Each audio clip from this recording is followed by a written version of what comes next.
Hello viewers, সবাইকে লাইসেম একাডেমির পক্ষ থেকে জানাচ্ছি শুভেচ্ছা ও স্বাগতম। আজকে তোমাদের মাঝে আমি উপস্থিত হয়েছি ক্রিয়া বিশেষণ নিয়ে।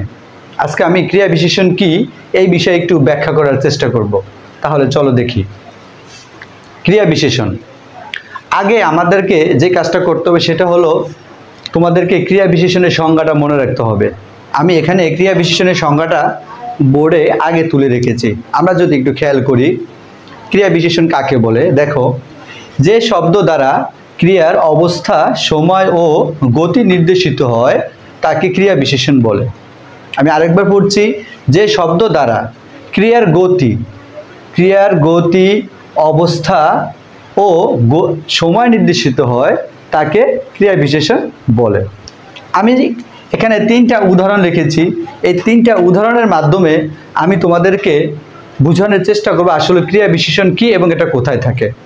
আমরা যদি ষষ্ঠ শ্রেণীর পাঠ্য বইটা একটু খেয়াল করি, তোমাদেরকে বলা হয়েছে যে চিঠিবিলি ও সুখী মানুষ গল্প থেকে ক্রিয়া বিশেষণগুলো চিহ্নিত করো। তোমরা অনেকে এটা দ্বিধাদ্বন্দ্ব পড়ে যাও, সেজন্য তোমাদের জন্য আজকে আমার এই ক্রিয়া বিশেষণের ক্লাসটা। দেখো, ছেলেটি দ্রুত দৌড়ায়। আমি প্রথম যে বাক্যটা লিখেছি সেটা হলো ছেলেটি দ্রুত দৌড়ায়। এখানে দৌড়ানো হচ্ছে একটা ক্রিয়া। আমরা তো ক্রিয়া সবাই জানি যে ক্রিয়া কাকে বলে, যে শব্দ দ্বারা কোনো কাজ করা বোঝায় তাকে ক্রিয়া বলে। তো আমরা তো সবাই ক্রিয়াটা জানি। এবার জানবো যে ক্রিয়া বিশেষণটা কি। ছেলেটি দ্রুত দৌড়ায়। এখন এখানে এই প্রথম এক নাম্বার যে বাক্যটা আমি লিখেছি, এই যে দ্রুত, এই দ্রুত দ্বারা ছেলেটি কিভাবে দৌড়ায় তার গতি নির্দেশ করা হয়েছে। আর আমার সংজ্ঞাও দেওয়া আছে যে শব্দ দ্বারা ক্রিয়ার অবস্থা, সময় ও গতি নির্দেশিত হয়।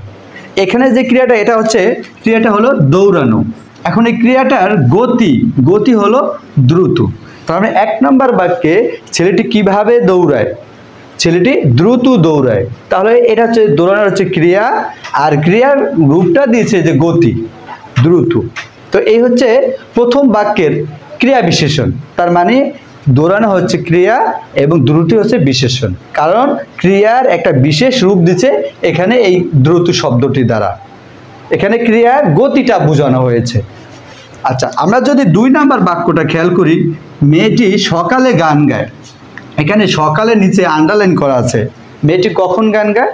মেয়েটি সকালে গান গায়। দেখো, সংজ্ঞাটা তোমরা আরেকবার খেয়াল করো। ক্রিয়ার অবস্থা, সময় ও গতি নির্দেশ করব। তাহলে গান গাওয়া, এই গান গাওয়া হচ্ছে ক্রিয়া, গান গাওয়াটা হচ্ছে ক্রিয়া। এখন এই ক্রিয়াটা কোন সময় সে সম্পূর্ণ করে? এখানে সকালে। তাহলে সকালটা হচ্ছে এখানে ক্রিয়া বিশেষণ। এখানে সকালটা হচ্ছে ক্রিয়া বিশেষণ। 3 নাম্বার বাক্য যদি আমরা খেয়াল করি, টিপ টিপ বৃষ্টি পড়ছে। আমরা আরেকবার যদি বলি টিপ টিপ বৃষ্টি পড়ছে, তাহলে বৃষ্টি পড়াটা হচ্ছে একটা ক্রিয়া, কিন্তু বৃষ্টিটা কিভাবে পড়ছে সেই অবস্থাটা এখানে প্রকাশ করছে যে টিপ টিপ বৃষ্টি পড়ছে। বৃষ্টিটা কোন অবস্থায় আছে এবং কিভাবে পড়ছে সেটা হচ্ছে অবস্থা বোঝানো হয়েছে যে কিভাবে পড়ছে। তাহলে টিপ টিপ বৃষ্টি পড়ছে, বৃষ্টি পড়া হচ্ছে ক্রিয়া, আর টিপ টিপ হচ্ছে ক্রিয়ার অবস্থা বা গতি। তাহলে আমরা আশা করি তোমরা সবাই বুঝতে পেরেছো ক্রিয়া বিশেষণটা আসলে কি। আগে আমাদেরকে জানতে হবে ক্রিয়া জানার পর তোমাদেরকে জানতে হবে ক্রিয়া বিশেষণ। ক্রিয়া বিশেষণের সংজ্ঞাটা আমি আরেকবার ক্লিয়ার করছি, যে শব্দ দ্বারা ক্রিয়ার অবস্থা, সময় ও গতি নির্দেশিত হয় তাকে ক্রিয়া বিশেষণ বলে। এক কথায় ক্রিয়ার একটা রূপ প্রদান করে, ক্রিয়াকে একটা রূপ প্রদান করে, সেটাই হচ্ছে ক্রিয়া বিশেষণ। এখানে 3টা বাক্যের মাধ্যমে আমি আশা করি তোমরা আজকে এই ক্রিয়া বিশেষণ সম্পর্কে একটু ক্লিয়ার বুঝতে পেরেছো। যদি এরপরে তোমাদের কোনো বুঝতে সমস্যা হয় তাহলে পরবর্তী ক্লাসে আমি তোমাদেরকে এটা আরও ব্যাখ্যা করে বোঝাতে পারবো। ধন্যবাদ।